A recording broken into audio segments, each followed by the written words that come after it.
How'd you become that guy? You know what? I grew up not that guy. A lot of people put a title on me. They see me now as the guy that with his shirt off, who can do 4,030 pull-ups in 17 hours, who can run 205 miles in 39 hours, who can do all this crazy shit. But what they don't understand is they don't understand the journey that it took me to get to this point.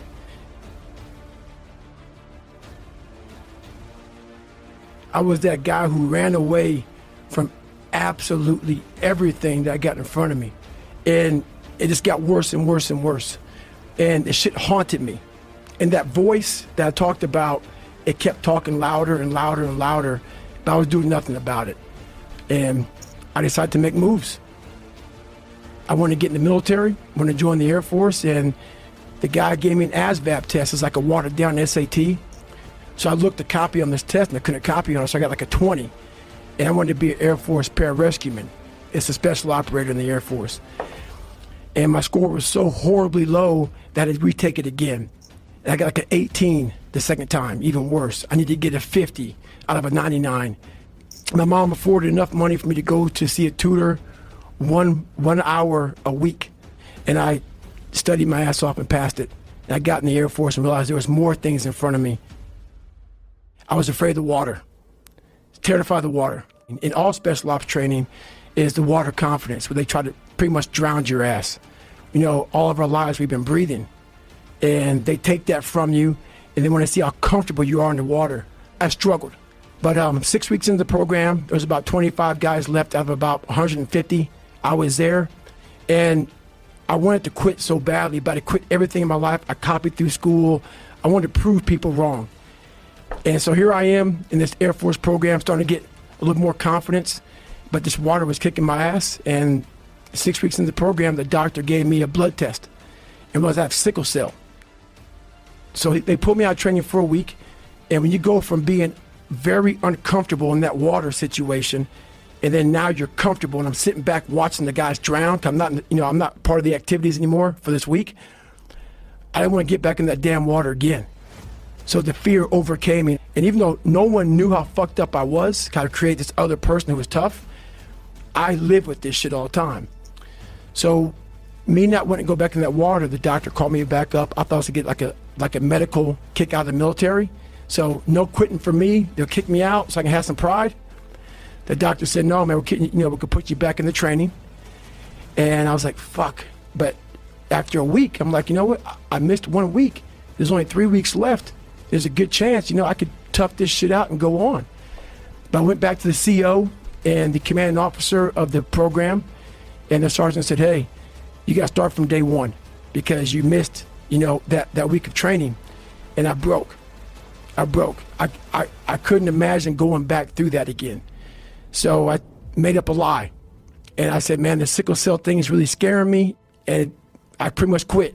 Even though they gave me a medical, I quit. And I started finding things that was comfortable. And the more things I found comfortable, the more uncomfortable my mind was. Because that voice I was telling you about, it always was there. I was just trying to avoid that conscience. I wanted to be left alone from that conscience, and it wouldn't leave me alone. So I'm driving home, turn the TV on, and what comes on, Discovery Channel show, and that's where everything changed for me. I was taking a shower, I walked out, heard these guys, and it made me reflect big time on the piece of shit that I am, and I'm exactly what people said I was going to be. I saw these guys going in the water, so I was terrified of it. But a lot of us have these fears that you just don't want to fucking face. And I have a lot of them. I had a lot of them. But I was watching these guys going through Hell Week, Class 224, and these guys ringing the bell, quitting, dropping their helmet down, rolling out. A lot of guys just leaving. And it made me reflect on my fears, my insecurities. And I saw real men, what I thought were real men who were staying, who were overcoming adversity, who were overcoming all these different things. And so I sat there for a while and I was like, man, I got it. No one's gonna fucking come to help me. No one's gonna fucking come to help me. It's fucking me against me, period. So I had to man up. And I said, the first thing I gotta start doing is facing every fucking fear I have. No matter what the fuck it is, man. I had two options. To either be that 300-pound guy who sprayed for cockroaches and made $1,000 a month, or I can totally just sack it up and fail and fail and fail until I succeed. I said, I'm gonna go be a fucking Navy SEAL. So there's a weight and height limit to get in the military. And I was 6'1" and 297. So I called all these recruiters up and all of them said, hey, how tall are you? Blah, blah, blah, blah. They got into conversation to see if I was even qualified. And by the time I got to my weight, phone would hang up pretty much like, hey, you know what, call somebody else, try to get in the reserves. So I tried to get in the reserves. To get into the class I had to get into, I had to lose 106 pounds in less than 3 months. And I went home and I started working out like somebody. I became the most obsessed person on the planet Earth. I had to invent a guy that didn't exist. I had to invent a guy that can take any pain, any suffering, any kind of judgment. I had to build this callous mind, and I built it through suffering.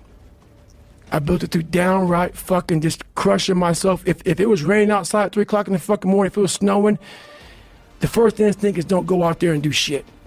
My instinct was, we gotta fucking go out there. Anything that was fucking horrible in my life that I would normally say no, that was inhumane to most people, I had to go do it. And I started callousing my mind at this point in my life. And I lost the weight.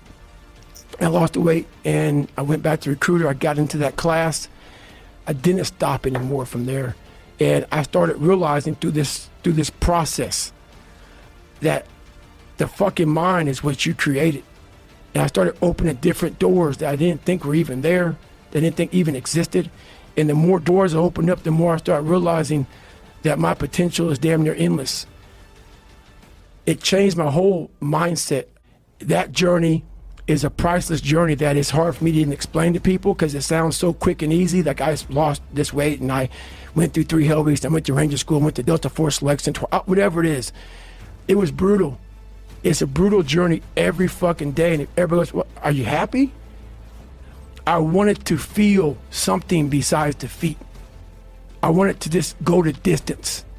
I wanted that. I wanted that worse than anything in the world. What story would it be if my fucking fat, dumb, lying to be friends with people, insecure ass can overcome this shit? And that what if mentality, like that dreamer mentality just would always fuel me. It would just fuel me, man, what if I can be a SEAL, man? To get through where I became, to get through where I'm at now, there's nothing but pride I have for myself that I can't really show people. Because I have this face that they see like, are you happy? What's wrong with you? I'm driven. I'm obsessed. And that's what you see.